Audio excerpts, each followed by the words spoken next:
Hi, thanks for tuning in. मैं हूं नीलम।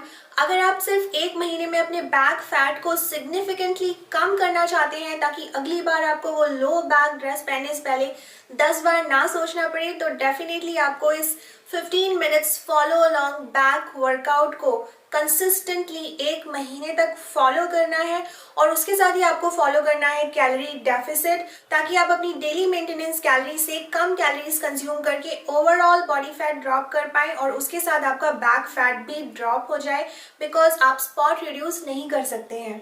और सबसे अच्छी बात है कि इस वर्कआउट के लिए आपको किसी इक्विपमेंट की जरूरत नहीं है और आप इसे कहीं भी फॉलो कर सकते हैं। इसके लिए आपको चाहिए तो सिर्फ डिसिप्लिन और self control. And trust me, जब आप एक महीने बाद रिजल्ट्स देखेंगे तो आपको बहुत बहुत सेटिस्फैक्शन होगा। But before starting the workout, you know the drill. आपको सब्सक्राइब करना है मेरे चैनल को, अगर अभी तक आपने नहीं किया हुआ है तो बेल आइकन प्रेस कर देना है ताकि आने वाला कोई भी फिटनेस से रिलेटेड कंटेंट आप मेरे साथ मिस ना करें। सो let's get right into the workout. Voice over में आपका स्वागत है। वार्म अप की फर्स्ट एक्सरसाइज है आर्म सर्कल। यहाँ पे आपको एक ही आर्म में सर्कल बनाने हैं, तो अपने पैरों को आपस में जोड़ लीजिए और फुल रेंज ऑफ मोशन में सर्कल बनाइए। यहाँ पे पहले 10 सेकंड तक आपको क्लॉकवाइज डायरेक्शन में सर्कल्स बनाने हैं और उसके बाद एंटी क्लॉकवाइज आप इसे रिवर्स भी कर सकते हैं। और अगले राउंड में हम ये साइड स्विच कर लेंगे।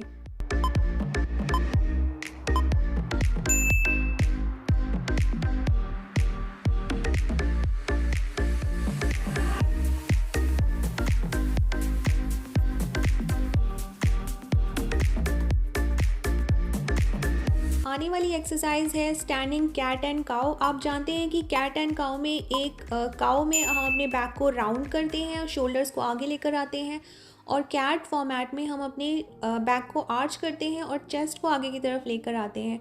अब यही हमें स्टैंडिंग पोजीशन में परफॉर्म करनी है। ये ज़रूरी है कि आप full range of motion use करें। आने वाली एक्सरसाइज है स्प्लिट। इसमें आप अपने एक हाथ को फ्लोर के पैरेलल रखिए और ऑपोजिट हैंड और ऑपोजिट लेग को, हैंड को ऊपर लेके जाइए और लेग को पीछे लेके जाइए। थोड़ा सा कोऑर्डिनेशन है, इससे आपका कोऑर्डिनेशन भी इम्प्रूव होगा और आपको करने में मज़ा भी आएगा। नेक्स्ट राउंड में बस आप साइड स्विच कर लीजिए। जो आप इसमें इस साइड में आप राइट और लेफ़्ट आर्म यूज़ कर रहे थे, अब आप लेफ़्ट लेग और राइट आर्म यूज़ करिए।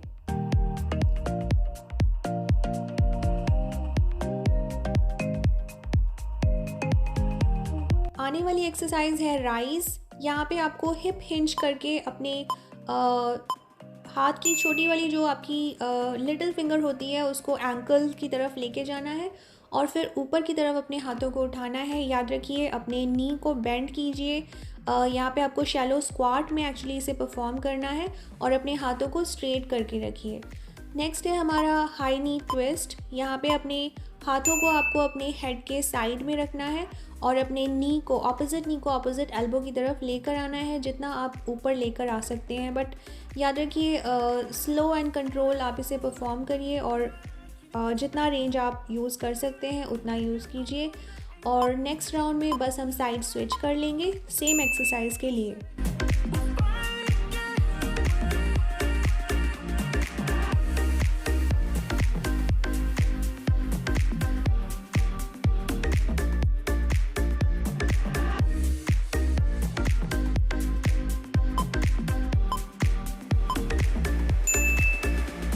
अब हम लेने वाले हैं एक छोटा सा ब्रेक 20 सेकेंड्स के लिए और उसके बाद हम अपना मेन वर्कआउट स्टार्ट करेंगे, जिसमें हर एक्सरसाइज को हम 45 सेकेंड्स के लिए परफॉर्म करेंगे। हमारी फर्स्ट एक्सरसाइज जो है वो है बेंट ओवर आर्म रेज। यहाँ पे आपको हिप हिंज करके अपने हिप को पीछे की तरफ ड्रॉ करना है, अपने बैक को बिल्कुल फ्लैट रखना है और अपने पैरों में बहुत कम डिस्टेंस आप बना के रखिए और अपने आर्म्स को बिल्कुल स्ट्रेट, टाइट और एक दूसरे के पैरेलल रखना है। बस अब इस पोजीशन में आपको full range of motion use करते हुए हाथों को अपने सामने की तरफ ऊपर उठाना है जितना आप उठा सकते हैं। At least try to bring your arm till your ears, अपने कानों तक लाने की कोशिश कीजिए। ये थोड़ा सा चैलेंजिंग होगा, बट डेफिनेटली आप धीरे धीरे इस रेंज को इम्प्रूव कर लेंगे। So keep going.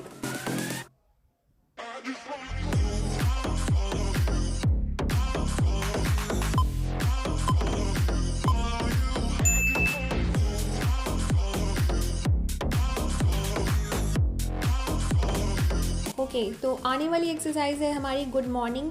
यहाँ पे अगेन आपको पैरों के बीच में बहुत कम लाइक 2 फिंगर डिस्टेंस मेंटेन करना है और अपने हाथों को इस तरह क्रॉस करके अपने शोल्डर पे रख लीजिए। उसके बाद आपको हिप हिंज करते हुए अपने बैक को, अपने अपर बॉडी को नीचे लेके आना है, बेंड करना है और साथ ही आपको नी में सॉफ्ट बेंड भी लेकर आना है। जब आपकी बॉडी नीचे आएगी, याद रखिए अपने नी में सॉफ्ट बेंड आपको लेकर आना है। स्ट्रेट लेग के साथ इसे थोड़ा अवॉइड कीजिए परफॉर्म करना, स्पेशली अगर आपको लो बैक पेन या ऐसी कोई इशू है तो bend your knee for sure, soft bend in your knee and flat straight back.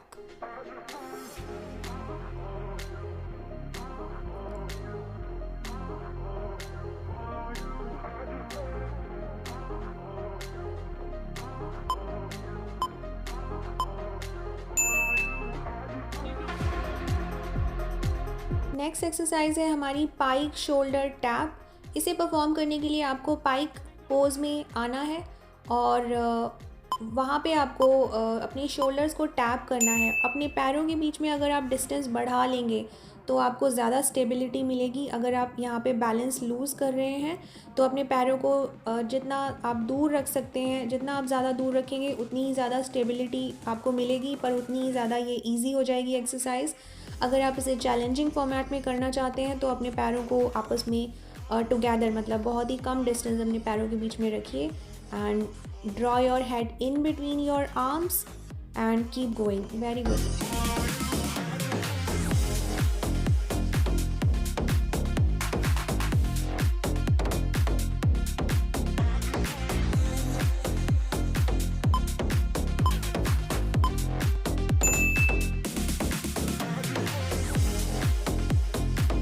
आने वाली एक्सरसाइज है हमारी सुपरमैन पुल्स। इसके लिए आपको अपने स्टमक के ऊपर लेट जाना है इस तरह से और अपने पैरों को आपस में जोड़ के रखना है, लेग्स को टाइट रखना है। फिर आपको अपने अपर बॉडी को ऊपर उठाना है सुपरमैन वाले स्टाइल में और एक आर्म को पीछे की तरफ पुल करना है और आगे की तरफ फिर से लेकर जाना है। अब यहाँ पे नोट करने वाली बातें हैं कि अपने अपर बॉडी को आप जितना ऊपर उठा के रख सकते हैं उतना उठा के रखिए, लेकिन आपको कैसे पता चलेगा कि अपर बॉडी उठी हुई है? सो यहाँ पे अपने हाथों को भी आपको मैक्सिमम हाइट पे मेंटेन करके रखना है। जी हाँ, धीरे धीरे आपके हाथ नीचे आने लगेंगे, लेकिन आपको ये याद रखना है दिमाग में कि अपने हाथों को आपको जितनी मैक्सिमम हाइट पे आप उठा के रख सकते हैं उतना ही आपको ऊपर उठा के रखना है। उससे आपको अपर बॉडी को भी उठा हुआ रखने में मदद मिलेगी। Good job, keep going.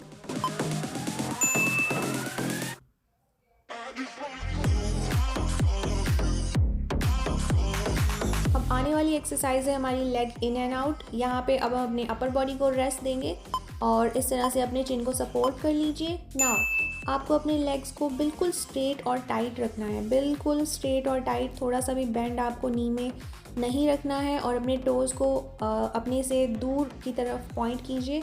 अब जितना ज़्यादा आउटवर्ड अपने लेग्स को आप लेकर जा सकते हैं, बाहर की तरफ लेके जाइए और फिर से अंदर की तरफ लेकर आना है। यहाँ पे आपको कैसे पता चलेगा कि आपके लेग्स पूरी तरह टाइट और स्ट्रेट हैं या नहीं? You will start feeling your glutes.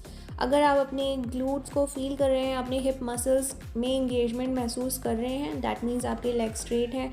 अगर आपको हिप्स में कुछ भी महसूस नहीं हो रहा है, that means you have to work on extending your legs more.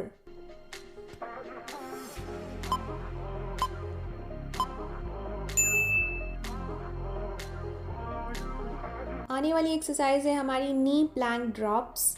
यहाँ पे आपको अपनी नी प्लैंक पोजीशन में आ जाना है। ये नॉर्मल प्लैंक की इजी फॉर्मेट है, इजी वर्जन है उसका। अपने नीज़ को पीछे की तरफ शिफ्ट कीजिए और सिंपली नी प्लैंक में आ जाइए, जहाँ पे आपकी बॉडी एक यूनिट में रहनी चाहिए। ऐसा नहीं कि आपके हिप्स बहुत ज़्यादा ऊपर हैं या बहुत ज़्यादा नीचे हैं, ऐसे नहीं।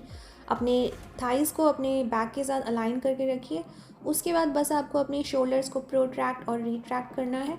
मतलब पहले आप अपने बॉडी को एकदम लूज़ छोड़ दीजिए, ढीला होके नीचे जाने दीजिए और उसके बाद आपको ऊपर की तरफ शोल्डर्स को नीचे डिप्रेस करना है और बॉडी को ऊपर की तरफ लेके आना है।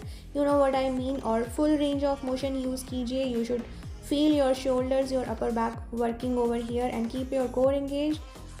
Do not let your back arch. अपने बैक को आर्च मत होने दीजिए, अपने कोर को टाइट करके रखिए।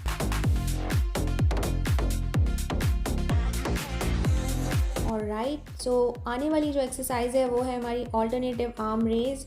इसमें भी आपको अपने स्टमक के बल लेटना है और अपने हाथों को इस तरह से टी पोजीशन में साइड में फैला के रखना है। अब आपको एक हाथ को जितना ज़्यादा आप ऊपर उठा सकते हैं उतना उठाना है, बट मेक श्योर कि आपकी आर्म जो है वो बिल्कुल स्ट्रेट और टाइट रहनी चाहिए। लूज़ एल्बोज़ नहीं रखनी है। जितना टाइट आप टाइट रख सकते हैं अपने आप को उतना रखिए। Okay, that's a lot of demonstration, but I just can't live without that, without explaining each and every single point. So और एक पॉइंट जो है, ऊपर आपको पॉज करना है। जब अपने आर्म को आप ऊपर उठाते हैं, you have to pause over there for 1 second and then उसके बाद आपको अपने हाथ को नीचे लेके आना है और पूरा रेस्ट नहीं करना है। सिर्फ देखिए, मैं अपने सिर्फ फिंगर टिप्स ही टैप कर रही हूँ फ्लोर पे। आपको सिर्फ इतना ही टैप करना है, इससे आपके अपर बैक में पूरी तरह से टेंशन मेंटेन रहेगा। देखिए, एक्सरसाइज ख़त्म हो गया लेकिन मेरा डिस्क्रिप्शन ख़त्म नहीं हुआ। ओके, आने वाली एक्सरसाइज जो है वो है नीलिंग बैक बेंड। यहाँ पे आप चाहें तो अपने मैट को रोल करके अपनी नी को एक्स्ट्रा पैडिंग दे सकते हैं अगर आपको नी प्रॉब्लम है। अदरवाइज़ कीप गोइंग, जस्ट थोड़ा बहुत पेन चलेगा। सो नीलिंग पोजीशन में आ जाइए और उसके बाद आपको बैक बेंड में जाना है। अब यहाँ पे मेन थिंग ये है, ऊपर की तरफ देखना, सीलिंग की तरफ देखना बिल्कुल मत भूलिएगा, क्योंकि उसके बिना बैक बेंड में मज़ा नहीं आता है। लेकिन अगर आपके लिए वो थोड़ा चैलेंजिंग है तो डेफिनेटली मत देखिए, लुक फॉरवर्ड। बट अगर आपको चैलेंजेस पसंद है तो don't forget to look at the ceiling and use full range of motion, shoulders में भी और अपनी अपर बैक में भी। Meanwhile keep your thighs exactly vertical, मतलब आपके जो थाइज हैं वो बिल्कुल वर्टिकल 90 डिग्री फ्लोर से रहने चाहिए।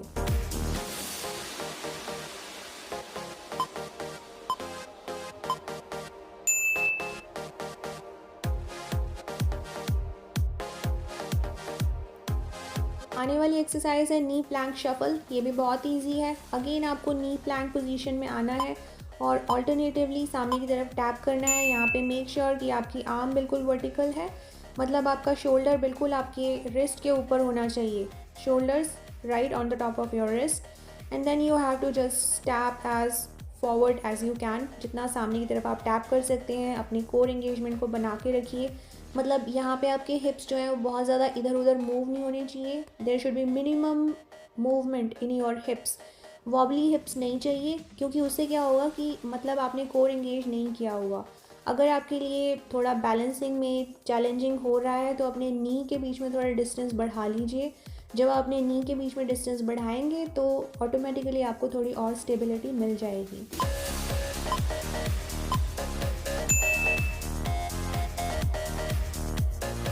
And last but not the least, हमारे पास है इजी वेरिएशन ऑफ बर्पीज़। यहाँ पे हम स्टैंडिंग जंप को अवॉइड करेंगे और उसकी जगह एक आर्म रेस परफॉर्म करेंगे, और बाकी सब जो बर्पीज़ का फॉर्मेट रहता है वो सब वैसा ही है। अगर आप जंप बैक नहीं कर सकते हैं, प्लैंक जंप बैक इस तरह से नहीं कर सकते हैं, तो अपने पैरों को ऑल्टरनेटिवली पीछे लेके जाइए। मतलब पहले एक लेग पीछे लेके जाइए, उसके बाद दूसरी लेग पीछे लेके जाइए और उस तरह से आप हाई प्लैंक में आ जाइए और उसी तरह से अपने लेग्स को ऑल्टरनेटिवली आगे ले आइए and then you go to an arm stretch overhead and a back bend. So इस तरह से आपको ये बर्पीज़ परफॉर्म करनी है।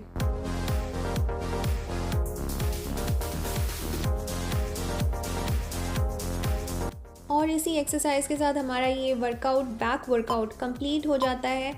आई होप आपको मज़ा आया होगा। मुझे तो बहुत मज़ा आया। अगर आपको भी आया तो प्लीज़ मुझे कमेंट सेक्शन में लिखकर ज़रूर बताइएगा, so that I will be motivated to come up with more such workouts, easy workouts. Alright, so let's get into the cool down stretches. So हमारे पहले स्ट्रेच के लिए अपने पैरों को आपस में इस तरह से जोड़ लीजिए और अपने एल्बोज़ को सपोर्ट दीजिए एक दूसरी एल्बो को and take your arms around your head. अपने ईयर के साथ आपकी आर्म होनी चाहिए, इस तरह से आपको इसे होल्ड करना है। Straight back upright posture.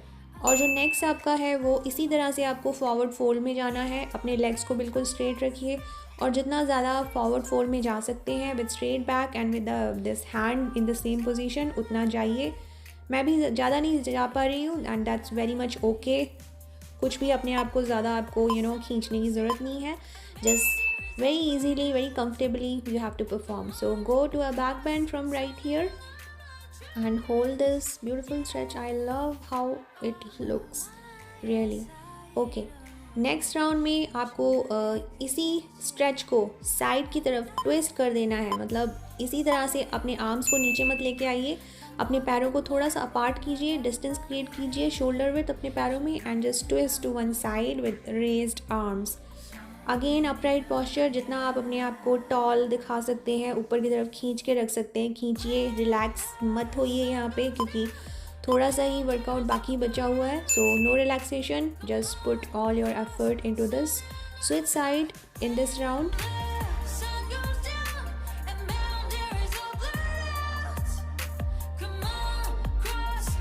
और अगली जो हमारी एक्सरसाइज है लास्ट वार्म अप की, वो है आर्म एक्सटेंशन। सो अपने हाथों को अब नीचे लेके आइए, keep your feet together, latch your fingers, अपने फिंगर्स को आपस में लैच कीजिए और अपने आर्म्स को बस स्ट्रेट कर लीजिए, चेस्ट थोड़ी सी आउट एंड लुक अप।